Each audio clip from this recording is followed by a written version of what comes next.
I had a chance to sit down with the key players behind the deal, PIF Governor Yasir Al-Rumayyan and PGA Tour Commissioner Jay Monahan. Of course, just seeing these two together makes one wonder, well, how in the world did this come about? Listen, I think today is it's a historical day for the PGA Tour and the game of golf. And it's a historical day for the PIF and the DP World Tour. And you're right, there's been a lot of tension in our sport over the last couple of years. But what we're talking about today is coming together to unify the game of golf and to do so under one umbrella. And David, the way that we're doing that is we're creating a for-profit LLC that the PIF is going to invest in alongside the DP World Tour. And together, we're going to move forward and we're going to take efforts to grow and expand this great game and to take it to new heights. And so what's happened today, and to your earlier question, is we've recognized that together we can have a far greater impact on this game than we can working apart. And I give Yasir great credit for coming to the table, coming to the discussions with an open heart and an open mind. We did the same, and the game of golf is better for what we've done here today. Yasir, give me some sense here as to how this came about, how the first call was made, and how you were able to find common ground, again, given what had been a particularly difficult history between the PGA and LIV. We met in London. We had a lunch, followed by the next day a round of golf, then another lunch. We had discussions. We covered everything. And one of the things that I said then, had we met 2 or 3 years ago, the impact that we will have in the game of golf would be lesser. Why? Because it would be something small.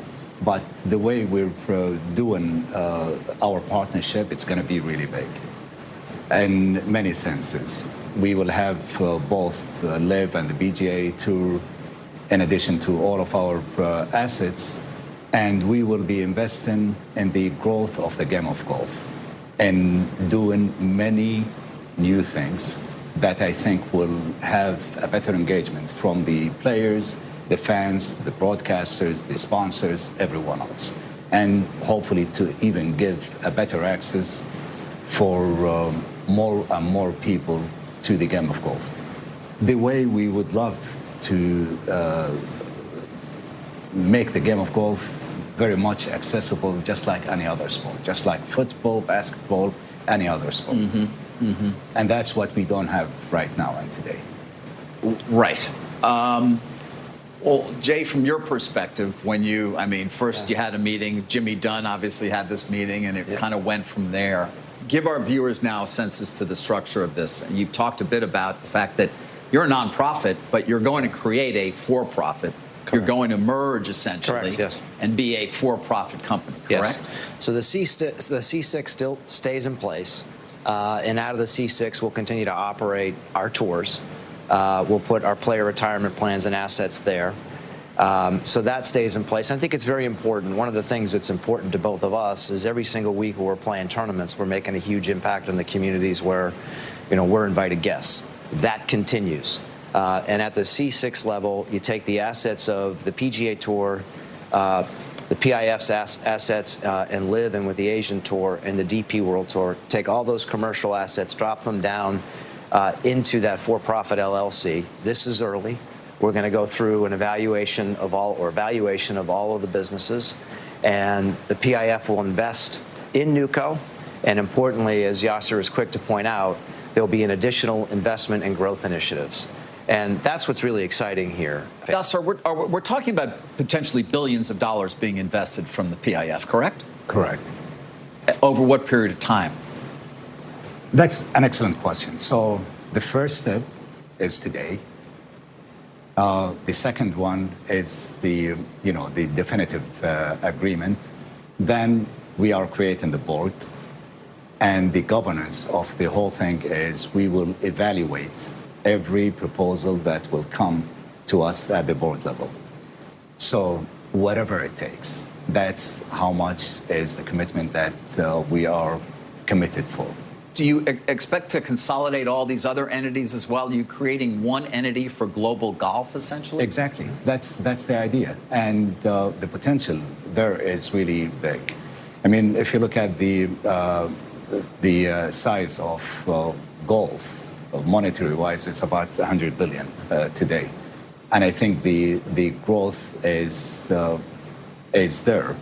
And I think we can, working together, we can have a faster growth rate than the way it was for the past, 10 or 20 years. David, if I could add, I think sure. when you look at the game on a global basis, there are now more people playing the game outside the U.S. than playing inside the United States.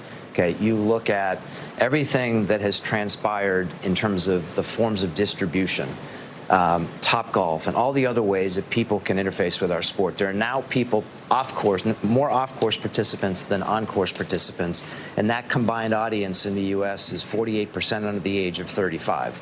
Reaching a younger demographic at a time when the sport has never been more popular, and doing so by coming together to collaborate at this point in time, that's where we see the commonality and purpose, and that's where we see this huge opportunity.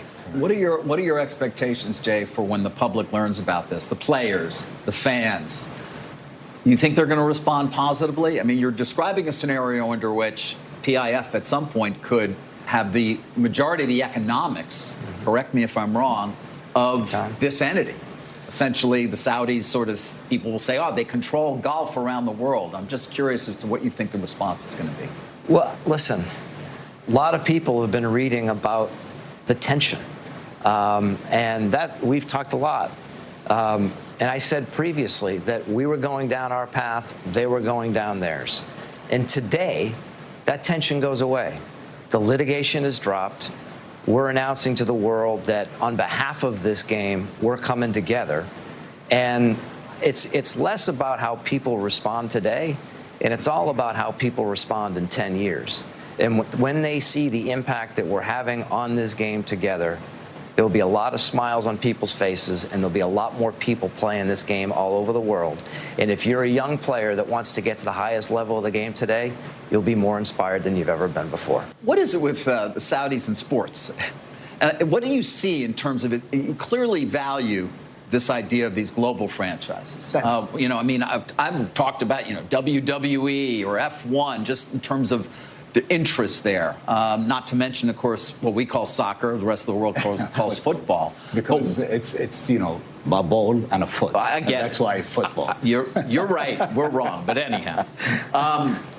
But what about the value? What is it that you see as an investor, one of the largest funds available in the world to you, that is so compelling?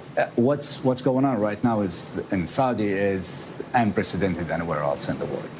We started with something called the Vision 2030 by the Crown Prince, and this vision was announced back in 2017.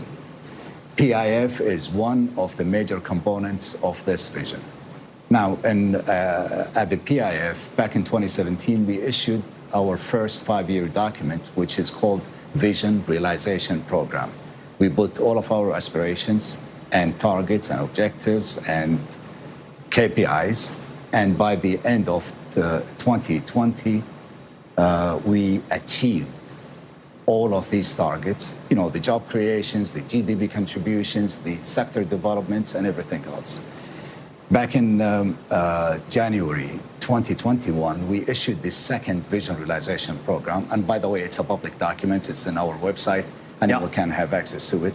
In that document, we said we're going to be looking and interested in 13 different sectors. Sports and entertainment is one of these sectors, in addition to aerospace, technology, and. But why sports and entertainment? Why sports? If you look at the population of Saudi Arabia, a huge percentage of our population under the age of, I think 75% is under the age of 35. Now, with that, I think you will have a lot of young people who are interested in sports and entertainment. And that's basically part of the offering. Historically speaking, football was the dominant sport in Saudi. In the past, I think 5 years ago, we created different number of federations for every sport that you can think of. So we are interested in all of these sports. It's not only golf or football or basketball, but it's many other sports there. That's the reason why we would like to invest in sport, in addition to the financial returns. So there are financial returns that we're talking about here, without a doubt. So it all makes financial sense to us.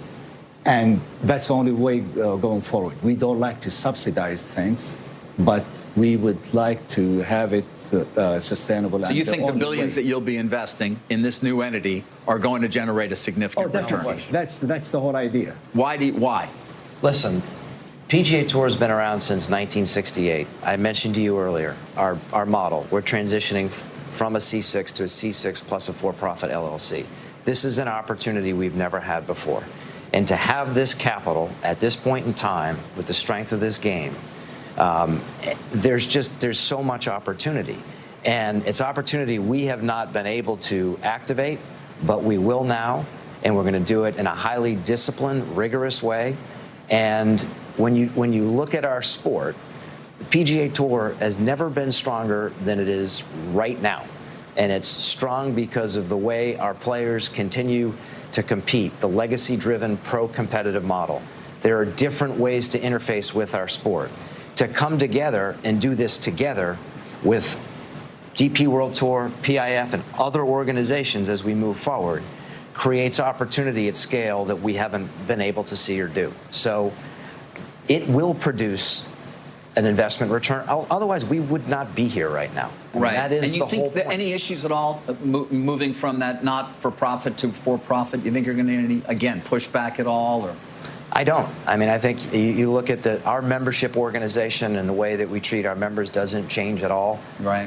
There's certainly precedence for this model in other sports, and we're very confident. And Jay, you're hearing the global golf essentially in one entity. I wonder, antitrust, is there any concern that regulators are going to say, wait a second, you have two competitive tours now and you're combining? Is that a concern? Every single player in men's professional golf is going to have more opportunity and more growth.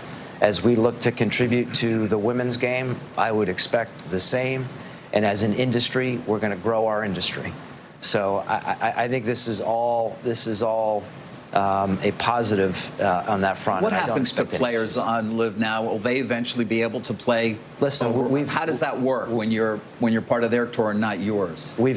Today we've come together to announce that we're collaborating going forward. There's a lot of work to be done. There's a strong spirit of partnership. Those are the details that that we'll be getting into.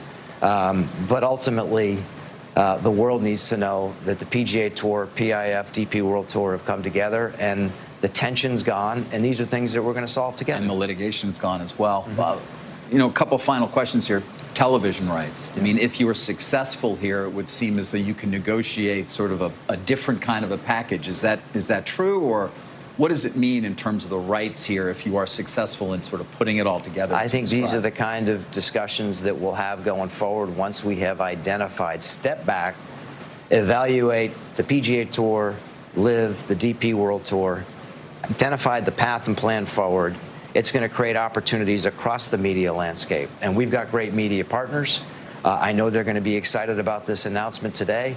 And we're going to create more value for them. And those are discussions that we'll have. Yasir, how much more time to get to the definitive agreement, in your opinion, from here? I think it's a matter of weeks.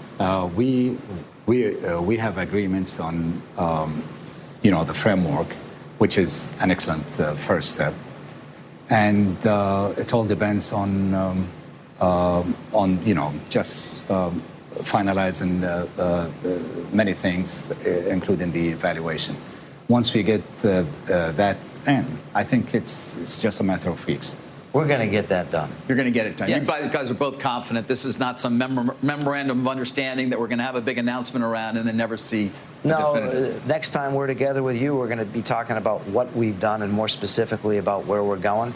We're not going to be having a conversation about why this didn't happen. Well, I'm happy to hear that we're going to do this again at some point soon. That's good as well. What are your expectations, in terms of the valuation process, though, Yasir? Specifics here, because I like M&A. Do you have different advisors who are going to come to some sort of agreement in terms of what this is worth and that entity's worth? Absolutely. So, there are different methodologies of valuation. The way it will be, we will have our own advisors, they will have their own advisors, and most likely we will have an additional independent advisor that gives fairness opinion for both shareholders, and then we'll move on. Does Greg Norman know about this? He is. I made the call just before this, and of course, he's a partner with us, and all the stakeholders that we have with us, they had the call just right before this interview. Well, a lot of people will certainly be interested and surprised. Of course, gentlemen, it's been great to have you both, and certainly appreciate it. And we'll be watching closely. I look forward to the next interview. Yasir Al-Rumayyan. Thank you, David. We will as well. Monahan, thank you both. Thank you. Thank you. Yes, sir.